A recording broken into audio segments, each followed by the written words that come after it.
Hi there, I'm going to quickly show you how you can utilize SmartTask for CA workflow.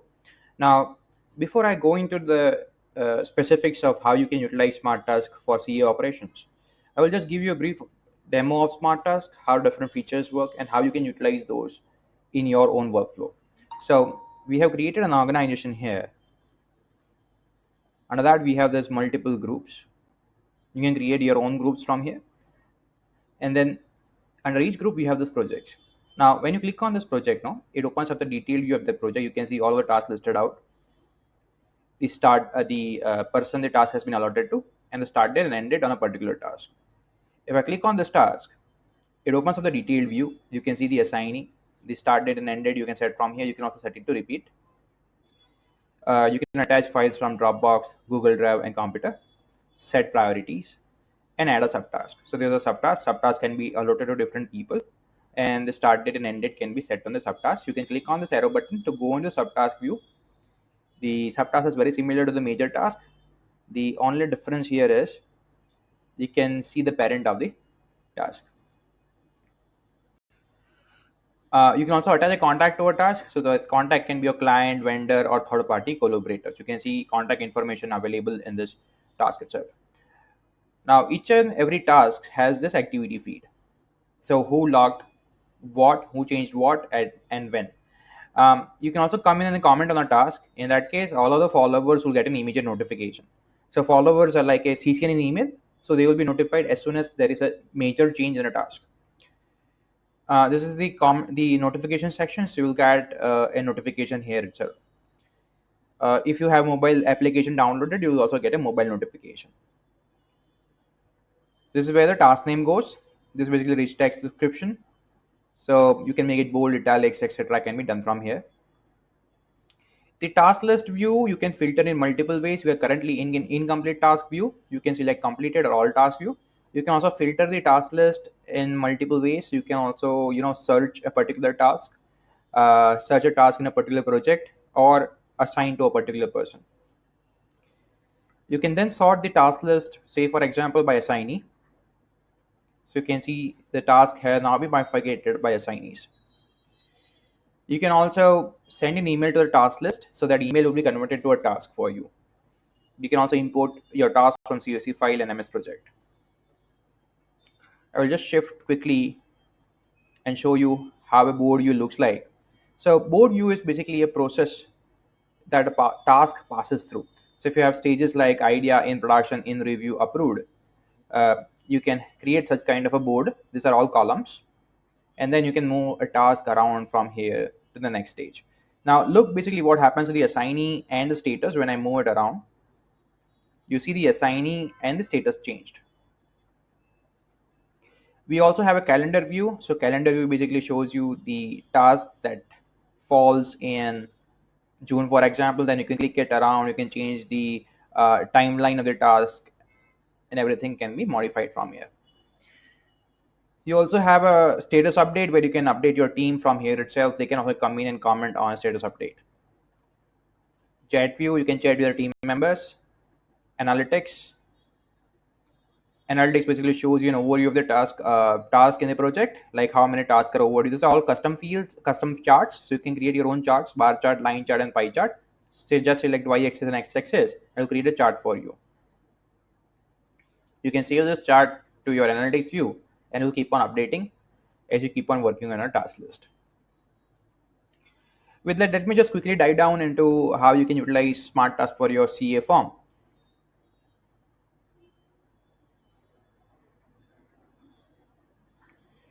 So most of the CA firms do GST returns for their client.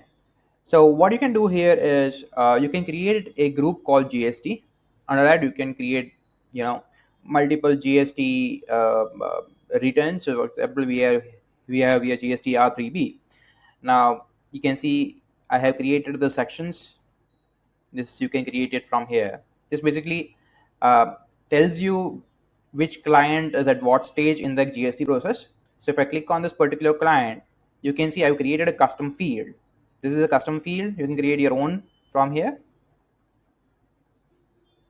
Edit custom fields. So you can create your own custom fields. This is a custom drop down, which basically notes down the GST flow for a client.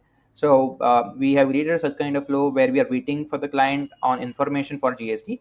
Then we are preparing the data for the client. It will go to someone for review purpose, and then if there is any changes needed, it will go back to the person doing the data preparation, and then it will be approved for further process, sent to the client, and the data will be filed online. So you can see we are doing GST for Macmillan and Co. Now these are some of the subtasks I have created. So ask for monthly sales purchase data from client. You can assign this to someone in the team. Similarly, all of the tasks, subtasks can be assigned to different people in the team. Now, as you complete the stages, you can just tick it off, or you have the freedom to just change the drop down option from here, and then that way you will be able to filter your tasks. So yeah, this is how you can do GST for your client. Now I will also show you the same view in board. So the board will basically show you like which tasks are there under review, for example, which tasks need changes, and so on and so forth. So you can also view it in multiple ways. The main benefit here is that you can set a task to repeat.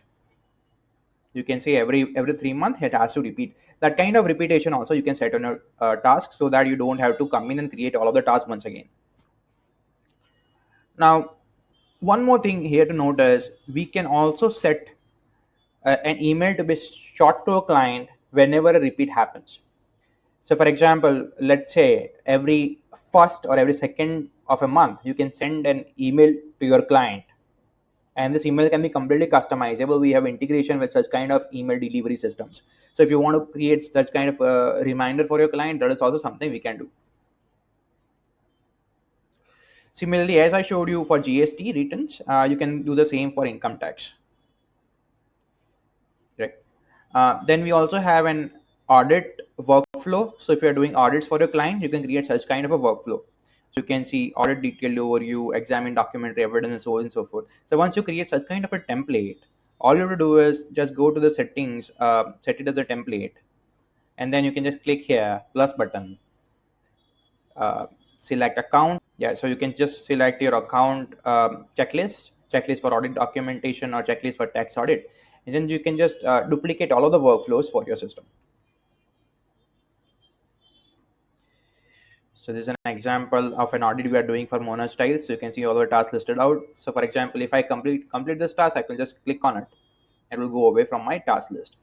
Then I can also see this task list in a timeline. So this is a timeline of your audit process. So you can see there are some dependencies. 3.2 is dependent on 3.1, so on and so forth. So that kind of dependencies also you can set. So as soon as 3.1 is completed, the person doing 3.2 will get an immediate notification. You also have an auto scheduling. So for example, if this task is delayed, I can just click on this auto schedule button. It will automatically schedule your project. So that kind of features also we have. Now, if you want to see report for last month, you can just click advanced search, filter your task list the way you want. There are multiple filters available, and then I will just click and save the filter as a report. So you can see last month's data now, and I will be able to see all of the tasks listed out. I can go to analytics, create my own analytics overview by assignee. So you can basically customize the tool for your own workflows. You can also utilize this to track the service scope of your clients. So for example, for Maharshi Enterprise, we are doing GST, tax returns, audit, and TDS. So in that way, you can also know when the contracts are expiring, and you can remind your client for further process or further payments. So that's it from my side. If you want more details, feel free to contact me.